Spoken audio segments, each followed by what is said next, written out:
บายดีท่านผู้ชมที่เคารพสบายดีท่านผู้ชมที่เคารพตอนท่านผู้ชมเข้าสู่การรายงานข่าวเช้าอรุณใหม่จากห้องข่าวโทรภาพแห่งชาติข่าวเช้าประจำวันพุธวันที่5พฤศจิกายน2025ข่าวพักนี้พบกับโฆษกพันงาสุริพงษ์พร้อมด้วยเอกสารที่ประจักษ์เจ้าสบายดีตอน ทิศหนึ่ง เช้า เนาะได้พ่อ ทิศ กัน หนึ่ เนาะ งเทื่อหนึ่งบางอาทิตย์ก็2 เทื่อถึง3 เทื่อบางเทื่อ ระยะนี้ ครับ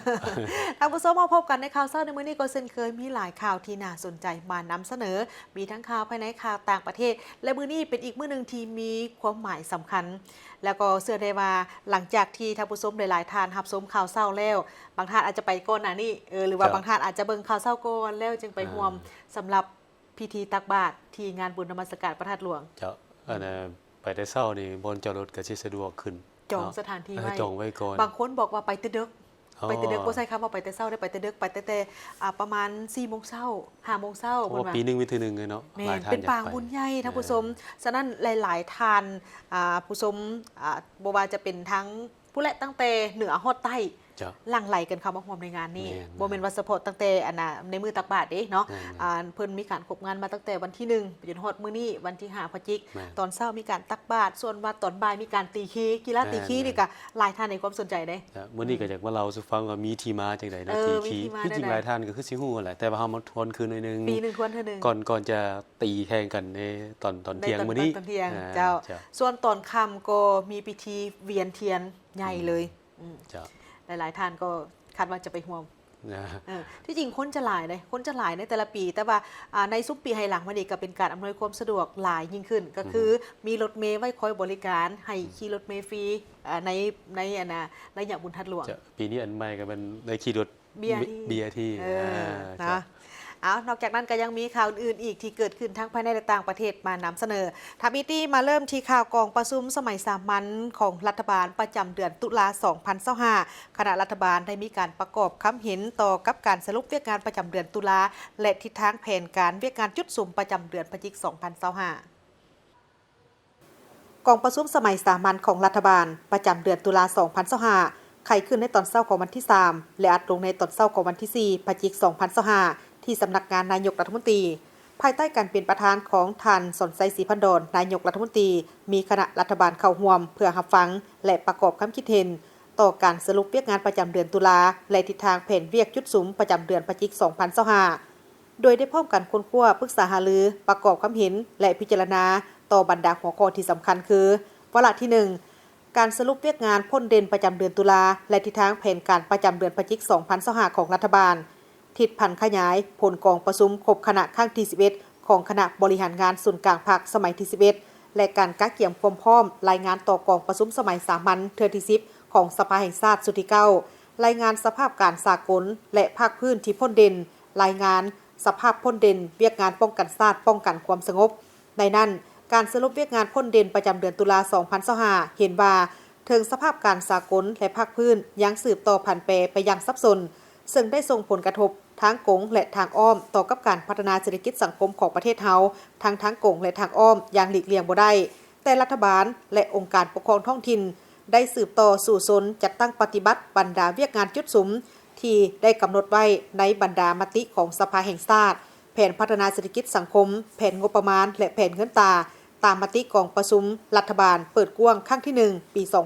2025ได้มีผลสำเร็จหลายด้านเป็นต้นทั่วประเทศสืบต่อรักษาได้เสถียรภาพทางด้านการเมืองอย่างนักแน่นสังคมมีความสงบและเป็นระเบียบเรียบร้อยโดยพื้นฐานสามารถจัดเก็บรายรับเข้างบประมาณได้ 59,858 ตื้อกีบเท่ากับ88ส่วนห้อยของแผนการปีการปฏิบัติแผนรายจ่ายปฏิบัติได้ 47,631 ตื้อกีบเท่ากับ67ส่วนห้อยของแผนการปีการควบคุมอัตราเงินเฟ้อลดลงจาก 4.5 ส่วนห้อยในเดือนกันยามาเป็น 4 ส่วนห้อยในเดือนตุลาสามารถเพิ่มครั้งสำรองเงินตราต่างประเทศกุ้มการนำเข้า 5.24 เดือนสามารถชำระหนี้สินภายในและต่างประเทศตามข้อผูกพันสัญญาได้สวมใส่ปฏิบัติมาตรการทางด้านการค้าโดยเฉพาะการคุ้มครองราคาสินค้าคุ้มครองการนำเข้าและส่งออกสินค้าอย่างเข้มงวดหลายขึ้นได้สุ่มใส่การผลิตกสิกรรมเพื่อค้ำประกันเสบียงอาหารการผลิตเพื่อทดแทนการนำเข้าและการผลิตเพื่อส่งออกได้สำเร็จการกวดกาประเมินคืนทั้งหมดบรรดาโครงการขุดค้นแห่ธาตุ พร้อมทางได้แก้ไขบรรดาโครงการที่ถูกจัดอยู่ในประเภทอ่อนและหันโครงการทดลองเป็นโครงการตามกลไกปกติได้สุ่มใส่ในการแก้ไขสภาพขาดเขินไฟฟ้าโดยเร่งใส่สร้างพลังงานแสงตะเวนขนาดน้อย5เมกะวัตต์ลงมาสุ่มใส่สถานีไฟฟ้าในจุดที่ขาดเขินไฟฟ้าสุ่มใส่สุกยุกโครงการพลังงานไฟฟ้าที่ได้รับอนุมัติแล้วให้ดำเนินการก่อสร้างสำเร็จตามแผนการได้สืบต่อปรับปรุงและก่อสร้างโครงล่างพื้นฐานในขอบเขตทั่วประเทศให้มีความคืบหน้าไว้โดยสุ่มใส่ปฏิบัติโครงการก่อสร้างที่เป็นบุริมสิทธิ์ของรัฐบาลโครงการฟื้นฟูทางหลวงที่เปเพและได้รับผลกระทบจากภัยธรรมชาติเพื่อสามารถสัญจรไปมาได้สะดวกทั้งเสื่อมจอดเสื่อมโยงภายในภาคพื้นและสากลเอื้ออำนวยให้แก่การผลิตและการบริการการค้าและการลงทุนได้แก้ไขปัญหาการขาดเขินครูสอนได้โดยพื้นฐานและการปะละการเฮียนมีทะเอียงที่ดีขึ้นทางได้สุ่มใส่การสร้างเงื่อนไขอำนวยความสะดวกที่ปิดอ้อมต่างๆให้แก่งานมหกรรมกีฬาแห่งชาติครั้งที่12งานมหกรรมกีฬาคนพิการแห่งชาติครั้งที่4งานบุญนมัสการพระธาตุหลวงการเฉลิมฉลองวันสถาปนาสาธารณรัฐประชาธิปไตยปฏิรูปครบรอบ50 ปีได้สุ่มใส่ให้การช่วยเหลือแก่แขวงที่ได้รับผลกระทบจากภัยพิบัติในปีที่ผ่านมาโดยเฉพาะได้สนองงบประมาณเพื่อสำระโครงการฟื้นฟูฉุกเฉินรวม82โครงการมูลค่าเกือบ95ตื้อกีบได้เอาใจใส่เคลื่อนไหวเวียกงานต่างประเทศอย่างมีไหวพริบโดยสำเร็จการก้าเกี่ยมและอำนวยความสะดวกให้แก่การเคลื่อนไหวเยี่ยมยามบรรดาประเทศเพื่อนมิตรและเข้าร่วมบรรดากองประชุมสากลของการน้ำขั้นสูงของภาครัฐต้อนรับการเยี่ยมยามรัฐกิจเยี่ยมยามทางการของผู้นำประเทศเพื่อนมิตรและองค์การจัดตั้งสากลอยู่สาธารณรัฐประชาธิปไตยปฏิรูปลาวสำหรับทิศทางเวียกงานจุดสูงประจำเดือนพฤศจิกายน2025กองประชุมได้ซี่น้ำคะแนนการท้องถิ่นและภาคส่วนที่เกี่ยวข้องเอาใจใส่บรรดาเวียกงานสำคัญสืบต่อเอาใจใส่ปฏิบัติเวียกงานป้องกันชาติป้องกันความสงบทั่วปวงชนรอบด้านสืบต่อลงก่อสร้างรากฐานการเมืองและพัฒนาชนบทรอบด้านแก้ไขความทุกข์ยากของประชาชนติดพันกับเวียกงานสามสร้างโดยเฉพาะอยู่จุดหล่อแหลมและเขตห่างไกลโศกลีกสืบต่อแก้ไขปรากฏการณ์ย่อท่อทางสังคมให้ลดน้อยถอยลงสืบต่อปฏิบัติแผนป้องกันรักษาความสงบปลอดภัยให้แก่งานเฉลิมฉลองวันชาติครบรอบ50 ปีงานมหกรรมกีฬาแห่งชาติครั้งที่12สืบต่อก้าเกี่ยมบรรดาเนื้อในที่จะนำไปรายงานต่อกองประชุมสมัยสามัญเทื่อที่10ของสภาแห่งชาติสุดที่9ให้สำเร็จทันตามกำหนดเวลาสืบต่อก้าเกี่ยมความพร้อมรอบด้านเพื่อเฉลิมฉลองวันสำคัญของพรรคของชาติและงานบุญประเพณีต่างๆเป็นต้นวันสถาปนาสาธารณรัฐประชาธิปไตยปฏิรูปลาวครบรอบ50 ปีวันคล้ายวันเกิดประธานไก่สนพรหมวิหารครบรอบ105 ปีและงานมหกรรมกีฬาแห่งชาติครั้งที่12สืบต่อสุ่มใส่ปฏิบัติบรรดามาตรการแก้ไขความยุ่งยากทางด้านเศรษฐกิจการเงินเป็นต้นมาตรการคุ้มครองอัตราแลกเปลี่ยนเงินตรามาตรการแก้ไขหนี้สินมาตรการจำกัดการนำเข้าสินค้าฟุ่มเฟือยมาตรการส่งเสริมการผลิตสินค้าทดแทนการนำเข้าติดพันกับการสร้างเศรษฐกิจตามทิศ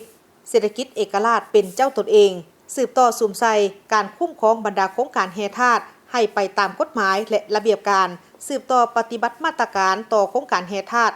ที่ได้ผ่านการประเมินและจัดอยู่ในประเภทอ่อนตามกฎหมายและระเบียบการอย่างเข้มงวดสืบต่อสุกยู่ส่งเสริมบรรดาโครงการที่อยู่ในระยะของการขุดค้นได้ดำเนินการปรับปรุงเป็นผลิตภัณฑ์สำเร็จรูปลดพรการส่งออกวัตถุดิบโดยเฉพาะแห่ธาตุที่เป็นทาแหงสืบต่อปรับปรุงกงจักการจัดตั้งตามมติของคณะบริหารงานศูนย์กลางพรรคเลขที่03ทับคบสพและมติของสภาแห่งชาติเลขที่05ทับสพสโดยเฉพาะการสร้างตั้งตาแสงให้สำเร็จตามกำหนดสืบต่อแก้ไขปัญหาครูอาสาสมัครและแพทย์อาสาสมัครตามโควต้ารัฐกรที่ได้อนุมัติแล้วนั้นให้สำเร็จไว้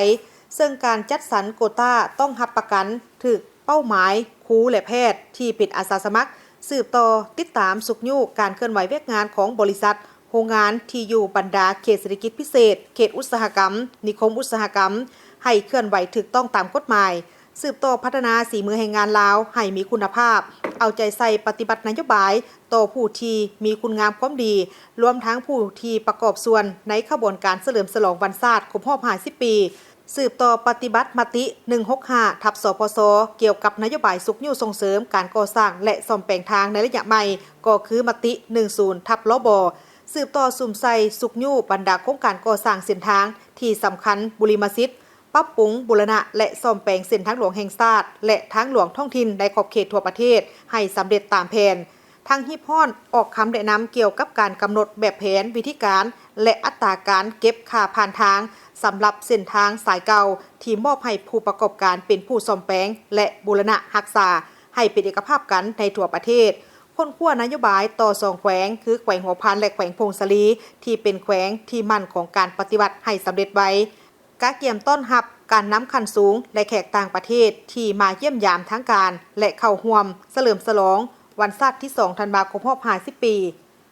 วาระที่2ของกองประชุมได้พิจารณาห่างนิติกรรมจำนวน6ฉบับคือห่างวิสัยทัศน์ฮอดปี 2045 และแผนยุทธศาสตร์การพัฒนาระบบข้อมูลข่าวสารตลาดแรงงานแห่งชาติฮอดปี 2035 ห่างดำรัดว่าด้วยการจัดสรรที่ดินปลูกสร้างของรัฐเป็นบ่อนอยู่อาศัยและซื้อขายสิทธินำไส้ที่ดิน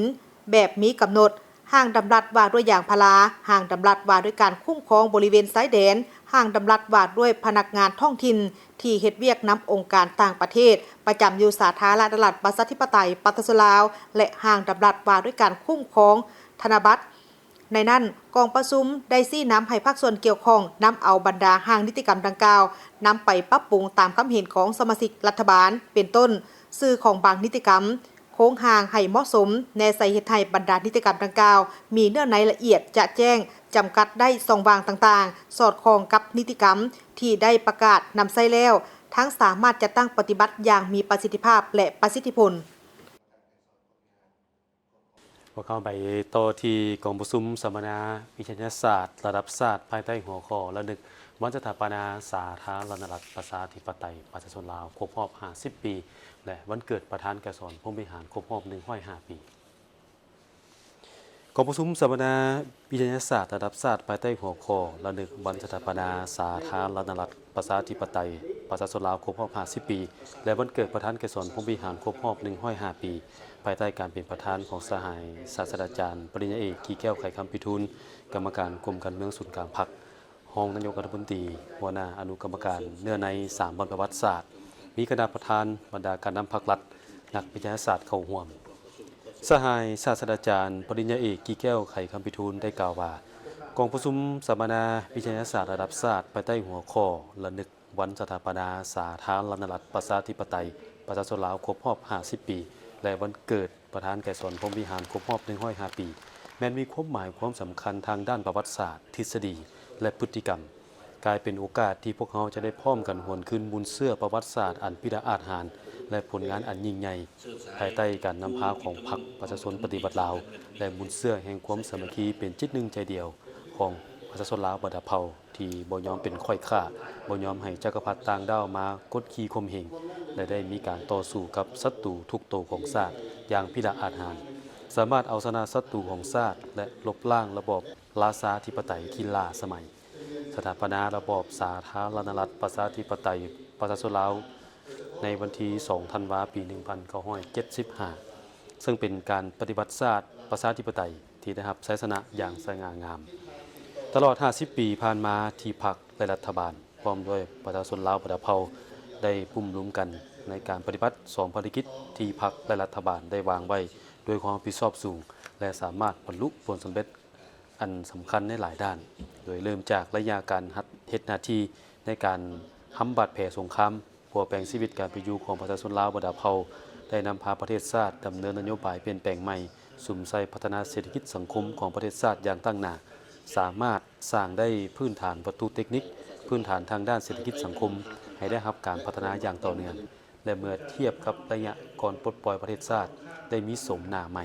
ชีวิตการเป็นอยู่ของประชาชนนับได้รับการปรับปรุงแก้ไขให้ดีขึ้นพร้อมนั้นในที่ประชุมครั้งนี้ได้พร้อมกันค้นคว้าและสร้างความเข้าใจให้ลึกซึ้งเพื่อค้นให้เห็นสภาพและเนื้อในผลงานใหญ่ๆตลอดระยะ50 ปีแห่งการสร้างสรรค์พัฒนาประเทศชาติให้กำแน่นเนื้อในแนวคิดและความเป็นแบบอย่างคุณสมบัติศีลธรรมปฏิบัติอันยิ่งใหญ่ของประธานแก่สอนพรหมวิหารทางนี้ก็เพื่อแนใส่สร้างพื้นฐานความรู้ทางด้านทฤษฎีและพฤติกรรมปฏิบัติที่สอดคล้องกับความเป็นจริงของยุคสมัยเพื่อเป็นบอนอิงในการกำหนดทิศทาง ในการปฏิบัติภารกิจปกปักรักษาและสร้างสรรค์พัฒนาประเทศชาติให้บรรลุได้ตามคาดหมายทางด้านทานรองหัวหน้าคณะซี่นำระดับชาติการสำรวจพลเมืองและที่อยู่อาศัยครั้งที่ 5 ปี 2025 นี้ได้ลงไปติดตามการสำรวจพลเมืองและที่อยู่อาศัยครั้งที่ 5 ปี 2025 อยู่ทั้งขันนครหลวงเวียงจันทน์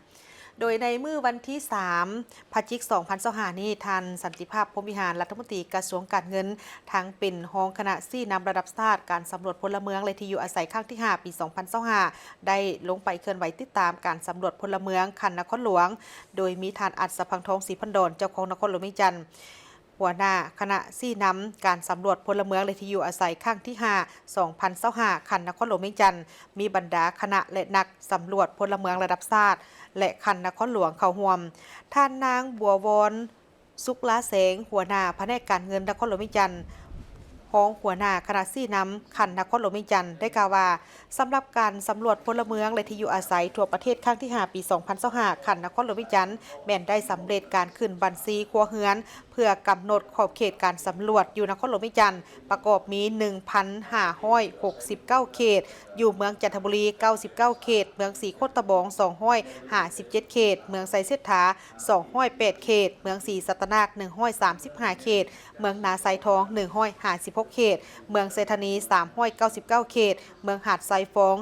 193เขตเมืองสังทอง49เมืองปากงึม73เขต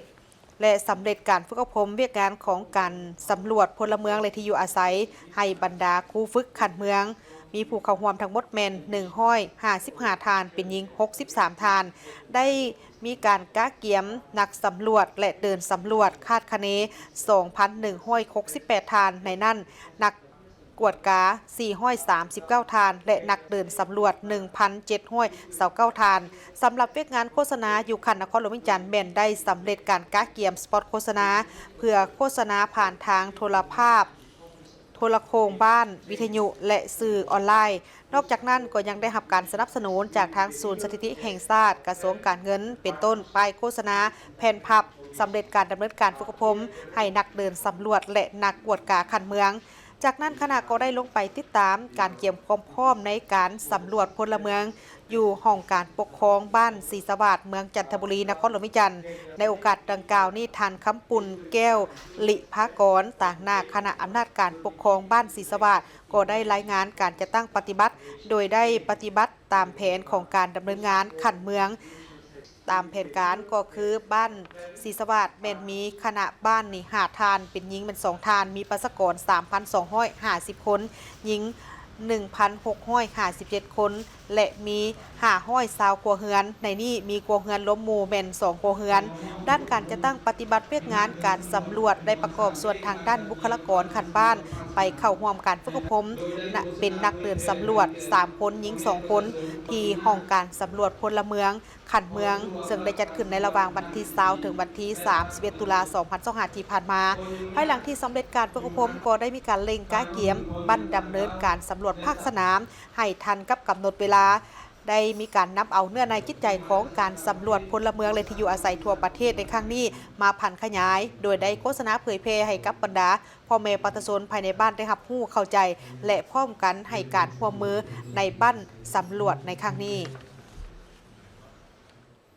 ไปต่อที่สถานทูตอินโดนีเซียประจำลาวได้จัดพิธีปิดหลักสูตรการเรียนภาษาอินโดนีเซียสุดที่16ประจำปี 2025และมอบไปยั่งยืนให้แก่นักศึกษาพิธีปิดหลักสูตรภาษาอินโดนีเซียวันที่16ได้จัดขึ้นในวันที่3พฤศจิกายน 2025ที่นครหลวงเวียงจันทน์โดยการเข้าร่วมของท่านนางพรมลีอินทพรหมหัวหน้ากรมพัฒนาการท่องเที่ยวกระทรวงวัฒนธรรมและการท่องเที่ยวทางปิดของประธานสมาคมมิตรภาพลาวอินโดนีเซียมีผู้ต่างหน้าจากกระทรวงการต่างประเทศกระทรวงป้องกันประเทศกระทรวงป้องกันความสงบกระทรวงศึกษาธิการและกีฬาครูอาจารย์และนักศึกษาในพิธีแผนกสังคมและวัฒนธรรมของสถานทูตอินโดนีเซียประจำลาวได้กล่าวว่าการเรียนการสอนภาษาอินโดนีเซียแม่นได้เริ่มจัดตั้งปฏิบัติในวันที่24มิถุนายน 2025มีอาจารย์สอน4ท่านคืออาจารย์2ท่านแม่นมาจากกระทรวงศึกษาธิการประถมและมัธยมศึกษาของอินโดนีเซีย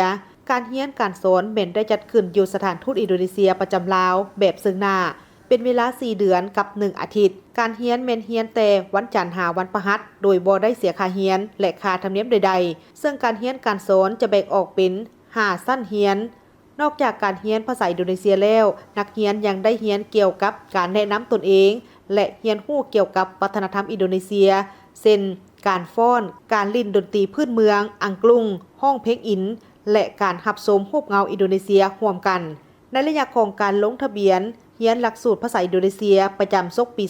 2025มีผู้เข้าร่วมลงทะเบียนทั้งหมด74คนมีเพียง31คนเท่านั้นที่ได้เข้าร่วมสอบเสียงท้ายภาคและผ่านการสอบเสียงท่านนางกาตาเอนดาเวอร์ดานิงเตรียต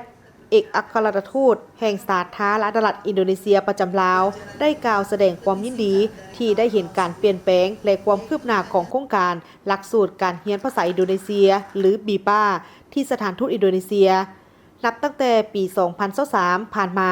คุณภาพการเรียนภาษาอินโดนีเซียได้สืบต่อดีขึ้นทั้งในการสอนภาษาและกิจกรรมทางวัฒนธรรมที่สร้างสีสันเพิ่มขึ้นทางด้านปริมาณและคุณภาพ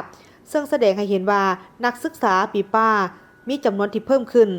ในปีนี้เกือบ70ส่วนห้อยของนักเรียนที่ลงทะเบียนเรียนในเบื้องต้น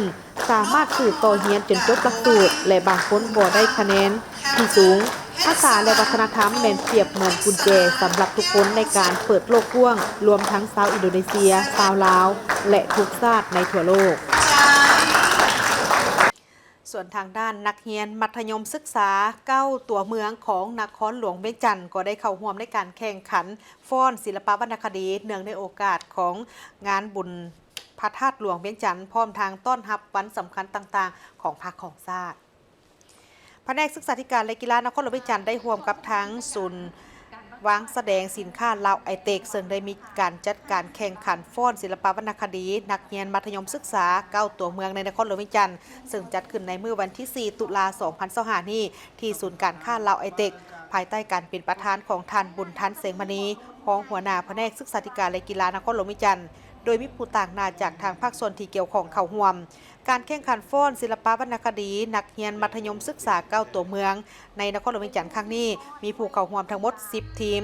ซึ่งก็มีการประกวดบทฟ้อนที่เป็นเอกลักษณ์การดำเนินชีวิตของประชาชนบรรดาเผ่าเพื่อเป็นการสุขโยส่งเสริมอนุรักษ์รักษาวัฒนธรรมที่เขาประเพณีศิลปะวัฒนธรรมอันดีงามที่ได้สืบทอดกันมาแต่ยาวนานให้อยู่คู่กับชาติลาวคนลาวต่อไปเพื่อให้คนยุคใหม่ไว้นมรุ่นใหม่ได้สืบต่อในการสืบทอดทางด้านหัวคิดประดิษฐ์สร้างและเป็นการเสริมสร้างโอกาสให้แก่อนุชนเยาวชนสาวหนุ่มพร้อมด้วยครูอาจารย์ได้มีโอกาสในการเรียนรู้เพื่อพัฒนาความรู้ความสามารถกล้าเฮ็ดกล้าแสดงออกให้สามารถออกสู่สายตาในเวทีสากลได้แบบมีความสง่าราศีและงานแข่งขันศิลปวรรณคดีในครั้งนี้นักเรียนมัธยมศึกษาเนื่องในโอกาสงานบุญนมัสการพระธาตุหลวงเวียงจันทน์และทั้งเป็นการต้อนรับชมเชย3วันประวัติศาสตร์ของชาติก็คือวันสั่งตั้งพรรคประชาชนปฏิวัติลาวครบรอบ70ปีวันสถาปนาสาธารณรัฐประชาธิปไตยประชาชนลาวครบรอบ50ปีและวันคล้ายวันเกิดประธานไก่สอนพระวิหารครบรอบ105ปี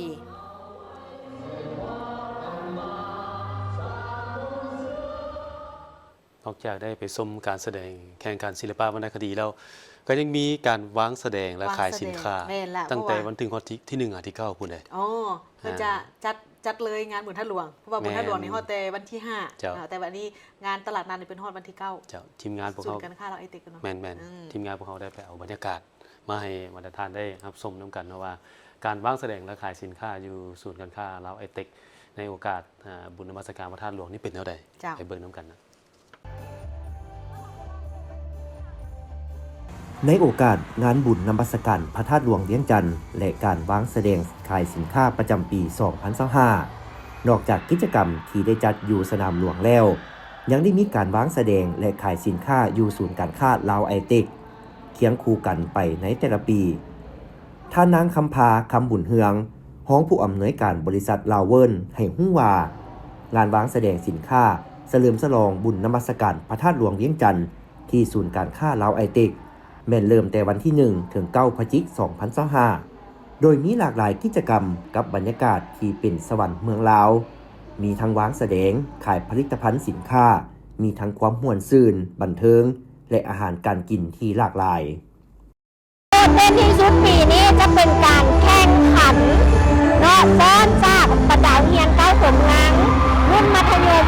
เนาะเด่นที่สุดณปัจจุบันอันที่สองมาเป็น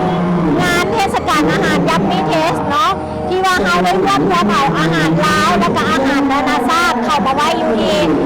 ศูนย์รับแสดงสินค้าเขาอันที่สามมาก็จะเป็นบอลลูนที่ใหญ่เนาะที่ว่าทุกคนสามารถมาวันถ่ายรูปเช็คอินสร้างคอนเทนต์สามารถจัดได้จองได้ถ่ายรูปออกมางามหลายในปีนี้ถือว่าชาวอันนี้โดดเด่นที่สุดเลยเจ้าแล้วก็คอนเซ็ปต์ของเขาปีนี้เป็นสวรรค์เมืองลาวก็คือเป็นคอนเซ็ปต์ที่แบบที่เสื้อที่คล้ายๆแบบสวงสวรรค์เลยเจ้าส่วนผลิตภัณฑ์สินค้าภายในเป็นต้นต่อเช่นผลิตภัณฑ์สินค้ากสิกรรมหัตถกรรมและผลิตภัณฑ์วัฒนธรรมสินค้าโอดอปผลิตภัณฑ์อุตสาหกรรมโฮงจักรโรงงานขนาดใหญ่กลางและขนาดน้อยเพื่อสร้างเงื่อนไข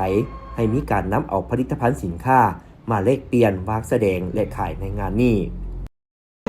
งานของนมัสการพระธาตุหลวงแต่ละปีนี้จะเอาแต่อยู่เดินแต่ว่าปีนี้ได้เข้ามาอยู่ในไอติกและก็บุตรหนึ่งอยู่ในพระธาตุหลวงผลิตภัณฑ์หลักๆที่ว่าพวกเรามียาในเรื่องสุขภาพและก็มีน้ำมันหวานฤาษีนวดเส้นตัวสีแดงนั้นมันจะเอิ้นว่าใส่ได้ทั้งนวดและก็ใส่ได้ทั้งไฟไหม้น้ำมันลวกและเป็นบาดเป็นแผลและ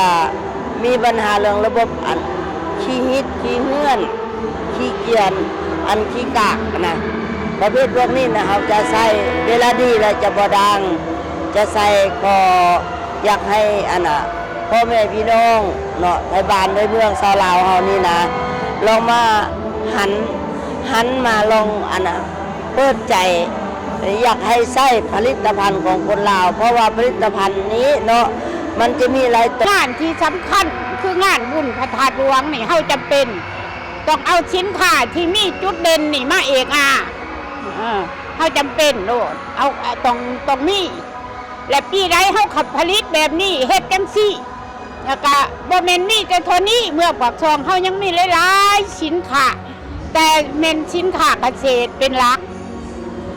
จะบ่แม่นแนวอื่นจ้ะแม่นเกษตรโลดแต่ว่าการปลูกเครื่องอยู่เมืองปากซองสิ่งที่มันดูดดื่มสิ่งที่เฮาพอใจแม่นคุณค่าที่ได้รับจากพืชผักต่างๆคุณค่าก็คือวิตามินหรือว่าความแซ่บเฮานี่แหละเป็นเด่นกว่าเขตอื่นการวางแสดงและขายสินค้าอยู่ศูนย์การค้าลาวไอเทคในโอกาสบุญนมัสการพระธาตุหลวงเวียงจันทร์และการวางแสดงขายสินค้าประจำปี 2025 มีความหมายสำคัญพอเป็นเวทีให้ชาวค้าขายได้นำเอาผลิตภัณฑ์ที่ตนเองผลิตมาวางจำหน่ายเพื่อให้สังคมได้รับรู้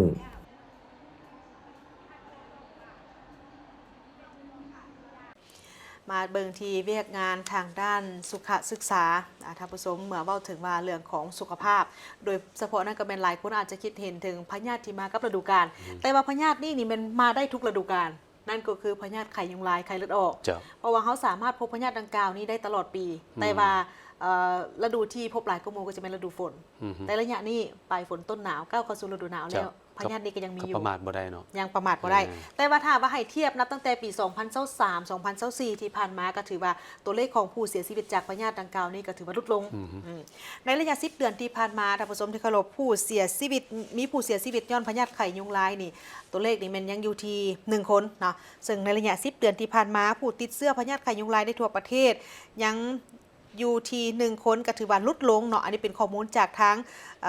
ศูนย์ข่าวสารการแพทย์สุขศึกษาเพิ่นได้รายงานให้ฮู้ว่านับตั้งแต่ต้นเดือนมังกรของปี 2025 นี้จนมาฮอดวันที่ 31 ตุลาคม 2025 ทั่วประเทศแม่นมีผู้ที่ติดเชื้อพยาธิไข้ยุงลายสะสมในจำนวน 750 กรณี ในนั้นนครหลวงเวียงจันทน์ถือว่าเป็นอันดับหนึ่งที่มีผู้ที่ติดเชื้อพยาธิดังกล่าวนี่หลายกว่าหมู่เนาะก็คืออยู่ที่ 5,238 กรณีห้องลงมาก็เป็นแขวงอุดมไซก็คือ 1,204 กรณีแขวงเวียงจันทน์ใน799 กรณีหลวงน้ำทา565 กรณีอันนี้เป็นเฉพาะกรณีผู้ที่ติดเชื้อถ้าว่าเบิ่งตัวเลขท่านผู้ชมในปี2024ที่ผ่านมามีผู้เสียชีวิตถึง11 คนย้อนไข้ยุงลายในขอบเขตทั่วประเทศแต่ว่าถ้าว่าเมื่อเทียบใส่กับผู้เสียชีวิตในปี2023ที่ผ่านมาก็ถือว่าลดลง9 คนเนาะซึ่งว่าในปี2023นี่มีผู้เสียชีวิตนี่แม่น20 คนแต่ว่า2024นี่มีผู้เสียชีวิตนี่แม่น11 คนส่วนว่าปีนี้แต่ว่ายังบ่ทันหมดปีได้เนาะยังบ่ทันหมดปียังมีโอกาสพบกับผู้ที่ติดเชื้อพยาธิดังกล่าวนี้ได้อีกแต่ว่าก็บ่แน่ว่าอาจจะมีผู้เสียชีวิตเพิ่มหรือบ่เนาะแล้วปีนี้2025นี่มีผู้เสียชีวิตแม่น1 คนถ้าว่าให้เทียบเนาะก็ถือว่าโอ้ลดลงหลายได้เนาะพยาธิไข้ยุงลายหรือว่าพยาธิไข้เลือดออกนี่ยังเป็นอีกพยาธิหนึ่งที่อันตรายต่อคนเฮาและทางเป็นพยาธิที่ซ้ำเฮือเกิดขึ้นมาดนและเกิดขึ้นใหม่ในแต่ละปีเฮ็ดให้มีผู้ที่ติดเชื้อพยาธิดังกล่าวนี่มีจำนวนหลายในขอบเขตทั่วประเทศบ่ว่าจะเป็นในระยะฤดูฝนหรือว่าฤดูหนาวเนื่องจากว่าสภาพอากาศมีการเปลี่ยนแปลงเฮ็ดให้ฝนตกบ่ถูกตามฤดูกาลจึงเป็นสาเหตุเฮ็ดให้มีการแพร่พันธุ์ของยุงลายนี่เพิ่มขึ้นแต่อีกส่วนหนึ่งบางคนก็สิคาดว่าเพราะว่าระยะหลังๆมานี้เฮาจะเห็นว่าเพิ่นมีโครงการปล่อยยุงโบบักเคียต้นนี้สวยได้เป็นบ่ บางคนก็เชื่อมันว่าเชื่อได้เพิ่นก็ยังบ่ได้ประเมินมาแต่ว่าสวยได้ดีเด้เพราะว่าส่วนหนึ่งเลยเฮ็ดให้ยุงท้องถิ่นเฮานี่เป็นหมันว่าซั่นแม่นเพราะว่าไปผสมพันธุ์กับยุงลายนะเพิ่นก็สิเป็นหมันมันเฮ็ดจำนวนยุงลายมันก็ลดลงเนาะด้านนึงก็ย้อนเฮาสามัคคีกันนี่แหละแต่อย่าสุประมาทเด้เนาะแม่นล่ะอย่าสุประมาทนี่แหละตัวเลขที่เห็นแล้วก็ดีใจดีใจที่ลดลงมาหลายหวังว่าปีหน้าคงจะบ่มีตัวเลขผู้เสียชีวิตอีกเนาะแม่นนะวันนี้พวกเขาไปเว้าถึงความเป็นมาของการตีคีมื้อนี้นี่ตอนบ่ายเนาะมื้อนี้ตอนบ่ายจะมีการตีคีอยู่ที่เดินพระธาตุหลวงซึ่งในแต่ละปีเว้าถึงว่าการตีคีหลายคนก็จะไปรุ่นน้ำกันว่าโอ้ยปีนี้จะเป็นฝ่ายประชาชนบ่หรือว่าฝ่ายของรัฐบาลจะเป็นผู้ชนะมันมีความหมายแม่นบ่คือผู้ที่เคยไปเบิ่งเพิ่นอาจจะคุ้นเคยไปละแต่ว่าผู้บ่เคยบ่เคยอยากไปเห็นบางคนว่าอ้าวบ่แม่นเฮาจัดฉากบ่กันตีคีนี่ส่วนหลายผลอยากเสมอกันหรือว่าประชาชนชนะสินะพอมีการเสี่ยงทายถวยเรื่องชะตาของบ้านเมืองเฮานั้นสินะในปีนั้นแต่เอาจริงจังอยู่แล้วเพิ่นตีคีกับมวลมีสีสันของเพิ่นนะพวกเขาเบิ่งความเป็นมาตื่นมื้อนึงทวนคืนนึงพอหลายท่านก็คือสิฮู้แล้วเนาะคือการตีคีนี่มันกีฬาพื้นเมืองชนิดนึงซึ่งเป็นกิจกรรมที่จัดขึ้นในตอนบ่ายมื้อสุดท้ายของงานบุญนมัสการพระธาตุหลวงเวียงจันทน์เพื่อทำความสามัคคีระหว่างบ้านต่อบ้านและก็สร้างความสามัคคีฮักแพงระหว่างพนักงานรัฐบาลกับประชาชนพร้อมทั้งเป็นกิจกรรมที่สามารถดึงดูดความสนใจมวลชนลาวและต่างประเทศจำนวนหลายสมควรและก็เสียห้องนี่ดังสนั่นได้เนาะเพราะว่าเพิ่น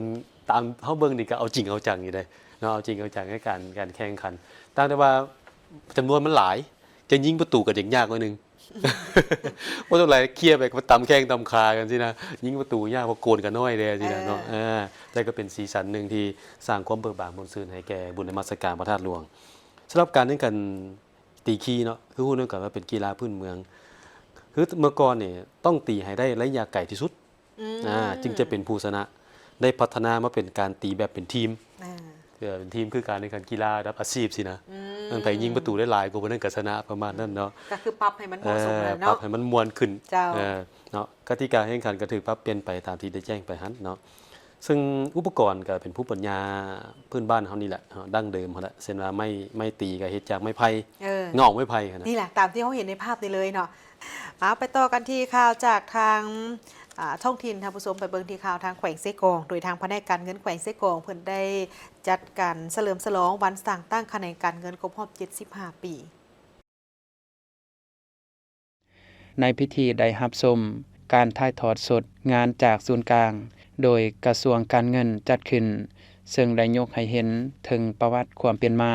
และสภาพการเติบใหญ่ขยายตัวของเวียกงานการเงินในแต่ละระยะโดยเวียกงานการเงินเป็นเวียกงานหนึ่งที่มีความสำคัญทั้งเป็นเวียกงานใจกลางแห่งการบริหารของภาครัฐเกี่ยวกับการคุ้มครองงบประมาณแห่งรัฐจัดเก็บรายรับเข้างบประมาณคุ้มครองรายจ่ายภายใต้ขันทุงและการนำพาของภาคประชาชนปฏิวัติลาวเฮ็ดให้ระบบการเงินของประเทศเฮาได้กำเนิดและเติบใหญ่ขยายตัวไปตามสภาพการแต่ละระยะ ในท่ามกลางขบวนการต่อสู้ปลดปล่อยประเทศชาติติดพันกับเหตุการณ์สำคัญทางประวัติศาสตร์ก็คือวันที่ 13 สิงหาคม 1950 เป็นวันสร้างตั้งระบบการเงินของประเทศลาวอยู่เขตที่มันแขวงหัวพันและภายหลังปลดปล่อยประเทศชาติได้อย่างสมบูรณ์คะแนนการเงินก็ได้บุกบืนสู่ชนซุ่มใส่แก้ไขปัญหาสภาพเศรษฐกิจการเงินที่ฟืดเครื่องภัยเงินเฟอ้อของระบอบเก่าอย่างหีบด่วนเฮ็ดให้สภาพเศรษฐกิจการเงินและการพัฒนาเศรษฐกิจสังคมในระยะใหม่ของภาครัฐมีการหันเปลี่ยนดีขึ้นเทื่อละก้าวในพิธีท่านซ้อนใส่สีพันดอนนายกรัฐมนตรีแห่งสาธารณรัฐประชาธิปไตยประชาชนลาวก็ได้กล่าวปราศัยถึงการพัฒนาเวียกงานการเงินก้าวสู่การเปลี่ยนแปลงใหม่อย่างลึกซึ้งเฮ็ดให้เวียกงานการเงินมีความเสถียรภาพมีความมั่นเที่ยงเพื่อสร้างความเชื่อมั่นต่อนักลงทุนและผู้ประกอบการโดยท่านนายกรัฐมนตรีเรียกร้องให้คะแนนการเงินจงสืบต่อจัดตั้งพันขยายแนวทางนโยบายของภาคระเบียบกฎหมายของรัฐให้กว้างขวางเอาใจใส่จัดเก็บรายรับเข้างบประมาณคุ้มครองรายจ่ายตามแผนการอย่างถูกต้องเร่งด่วนสร้างกลไกในการคุ้มครองการเงิน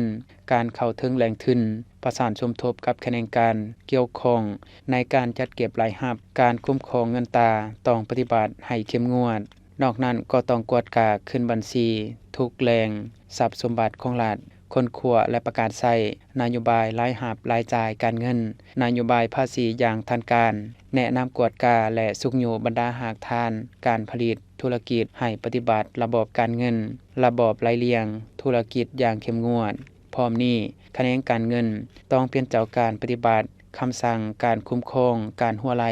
ของงบประมาณให้เข้มงวดทั้งนี้ก็เพื่อเฮ็ดให้เวียกงานการเงินได้รับการจัดตั้งปฏิบัติที่ดีขึ้นกว่าเก่ายังอยู่ภาคใต้ไปแขวงอัตตปือได้ปิดสุดฝึกอบรมสร้างไม้ภายใต้โครงการพัฒนา4มือแรงงานให้กลุ่มเป้าหมายที่อยู่นอกกำลังแรงงานและผู้ว่างงานอยู่แขวงอัตตปือภายใต้โครงการพัฒนา4มือแรงงานให้กลุ่มเป้าหมายที่มาจากผู้อยู่นอกกำลังแรงและผู้ว่างงานเข้าสู่ตลาดแรงงานตามแขนงเศรษฐกิจปี 2025โดยการเข้าร่วมของฐานนางสุขอัมพรโพสลาดว่าการหัวหน้าศูนย์พัฒนาฝีมือแรงงานแขวงอัตตปือมีวิทยากรและสัมมนากรพร้อมด้วยแขนงการที่เกี่ยวข้องเข้าร่วมในพิธีทานสุดใจไซมนตีห้องหัวหน้าศูนย์พัฒนาฝีมือแรงงานแขวงได้รายงานผลการจัดตั้งปฏิบัติแผนการฝึกอบรมว่าการฝึกอบรมครั้งนี้แม่นอิงใส่หลักสูตรภายในศูนย์และหลักสูตรของสถาบันศูนย์พัฒนาฝีมือแรงงานกระทรวงแรงงานและสวัสดิการสังคมซึ่งสัมมนากรได้เรียนรู้พื้นฐานวิชาสร้างใหม่เฟอร์นิเจอร์ทางภาคทฤษฎีและภาคปฏิบัติตัวจริงโดยเฉพาะสาขาสร้างใหม่เฟอร์นิเจอร์ในหัวข้อการเฮ็ดโต๊ะห้องการห้องประชุมใส่เวลาทั้งหมด42ชั่วโมงและระยะ6วันเริ่มแต่วันที่27ถึงที่31ตุลาคม 2025จึงสำเร็จในนี้สัมมนากรได้เรียนรู้พื้นฐานในการแต่งแบบและศึกษาแบบการกะเกียมเครื่องมือวัสดุและอุปกรณ์ก่อนลงมือจัดตั้งปฏิบัติตัวจริงในระยะการฝึกอบรมสามารถสร้างโต๊ะได้แบบสมบูรณ์2หน่วยจากนั้นพิธีก็ได้มอบใบยังยืนให้สมณกรเพื่อเป็นการยังยืนมาตรฐานด้านฝีมือแรงงานทานนางสุขอัมพรโพสลาดว่าการหัวหน้าศูนย์พัฒนาฝีมือแรงงานแขวงอัตตปือได้มีคำเห็นว่าการอบรมฝีมือแรงงานเทื่อนี้เพื่อยกระดับความรู้และความสามารถมาตรฐานด้านฝีมือแรงงานให้กลุ่มเป้าหมายที่มาจากผู้อยู่นอกกำลังแรงงานและผู้ว่างงานเข้าสู่ตลาดแรงงานในปัจจุบันทั้งเป็นการฝึกทักษะวิชาสร้างให้ความของชำนาญงานความประณีตละเอียดอ่อนเป็นที่ต้องการของตลาดแรงงานและอีกเป้าหมายหลักของโครงการเพื่อสร้างกำลังแรงและผู้ว่างงานให้เข้าสู่ตลาดแรงงานตามแขนงเศรษฐกิจปี 2025ให้บรรลุแผนพัฒนาแรงงานและแผนพัฒนาเศรษฐกิจสังคมของแขวงให้บรรลุตามขาดหมายที่วางไว้ ส่วนอยู่ที่แขวงจำปาสักก็ได้มีพิธีสรุปการจัดตั้งปฏิบัติโครงการส่งเสริมการปลูกกาแฟสมรรถภาพสูงติดพันกับตลาดที่มั่นคงอยู่ที่เมืองปากซองของทางแขวงจำปาสักได้รับฟังการรายงานโดยสังเขปของบริษัทโดยมีผลสำเร็จการปฏิบัติการเคลื่อนไหวโครงการส่งเสริมการปลูกสมรรถภาพสูงคุณภาพดีติดพันกับตลาดที่มั่นคงในเขตภูเพียงบริเวณครบรอบ4 ปีมีหน้าที่ทั้งหมด 1,251 เฮกตาร์ 1,007 ครอบครัว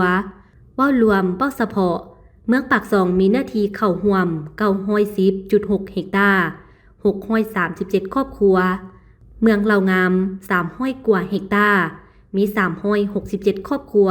ปีที่1เริ่มแต่เดือนสิงหาปี 2021หาเดือนสิงหา2022มีสมาชิกทั้งหมด20หมู่บ้านมีเนื้อที่258เฮกตาร์มี187 ครอบครัวในนั้นทางบริษัทได้ช่วยทุนส่งเสริมเป็นมูลค่า5 กว่ากีบและได้รับผลผลิต 1,210 ต้นเฉลี่ยผลผลิตได้รับของสมาชิก8-12 ต้นต่อเฮกตาร์รวมเอา70-75 ส่วนห้อยของหน้าที่ทั้งหมดปีที่4นับแต่เดือนสิงหา2024หาเดือนสิงหา2025มีสมาชิกทั้งหมด38บ้านมีหน้าที่ 1,251 เฮกตาร์มี 1,000 กว่าครอบครัวเฉพาะปีนี้ทั้งบริษัทได้ช่วยให้ทุนส่งเสริมไปแล้ว34ตื้อกว่ากีบคาดคะเนผลผลิตจะได้รับบ่ต่ำกว่า 14,000 ต้นในฤดูกาลนี้เฉลี่ยผลผลิตที่ชาวสวนจะได้รับ 15-18 ต้นต่อเฮกตาร์ในนั้นกวมเอา70ส่วนห้อยของหน้าที่ทั้งหมดนอกจากนี้ยังมีพี่น้องชาวสวนกาแฟเสนอเข้ามาเป็นสมาชิกอย่างต่อเนื่องคาดว่าจะเพิ่มขึ้นในฤดูกาลต่อมาบ่ต่ำกว่า700-1,000 เฮกตาร์สำหรับเป้าหมายสู่ศูนย์ของโครงการในแผนพัฒนา5 ปี 2021-2026 จะสู่ศูนย์ให้ได้สมาชิกถึง 1,500-2,000 เฮกตาร์ในเขตภูเพียงบริเวณ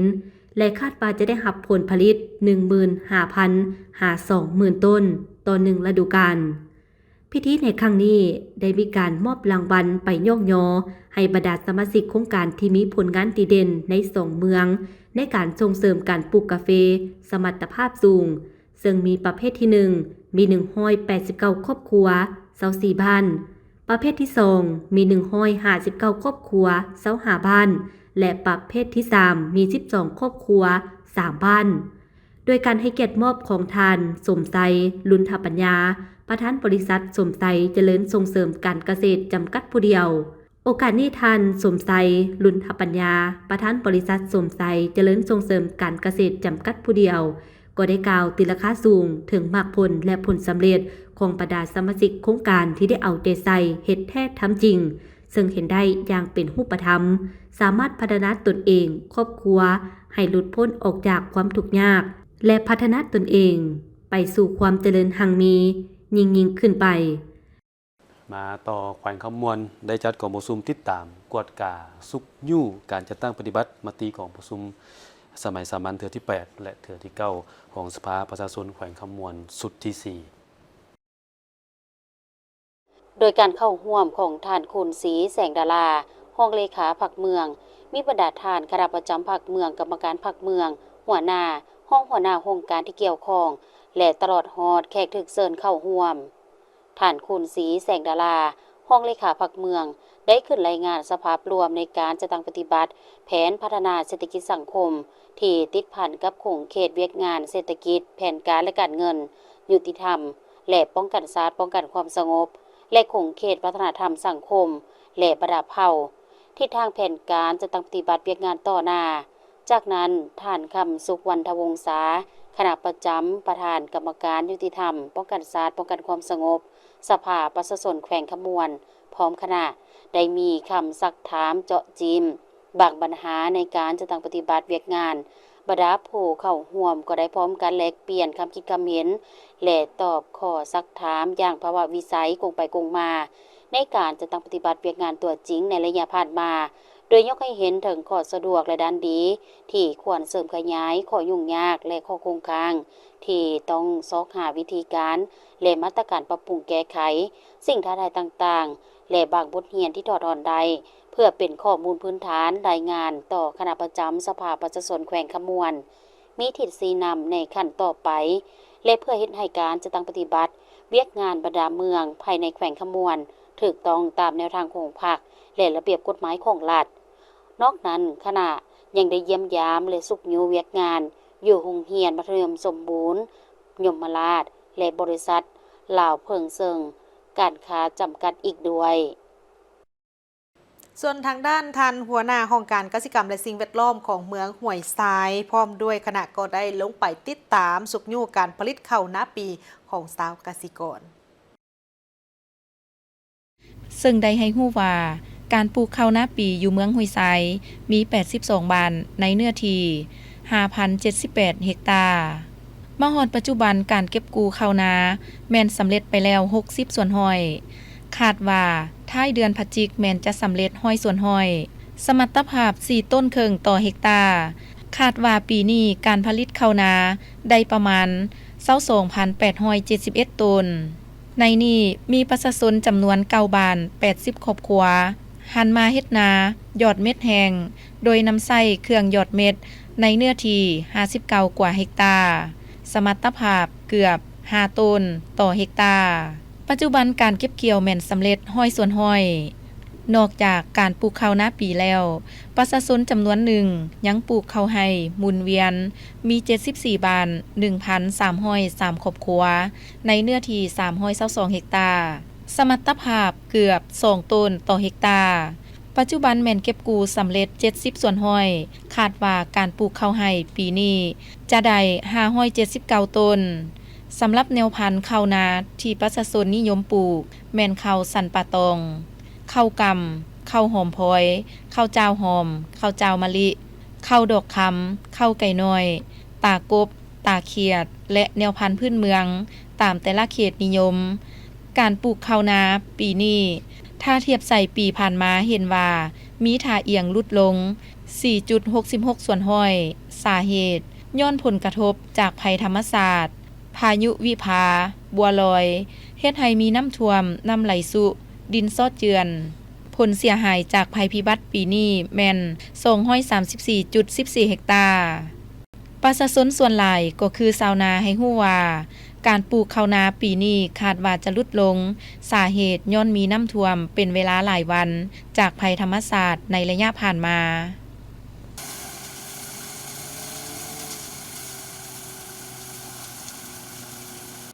จากบทนี้คือการรายงานข่าวเช้าอรุณใหม่จากห้องข่าวโทรภาพแห่งชาติขอบใจที่ประทันให้เกียรติติดตามรับชมข่าวแล้วพบกันได้ใหม่ในการรายงานข่าวภาคต่อไปส่วนข่าวภาคนี้โฆษกทั้งสองพร้อมกับทีมข่าวเช้าลาท่านผู้ชมไปก่อนสบายดีสบายดี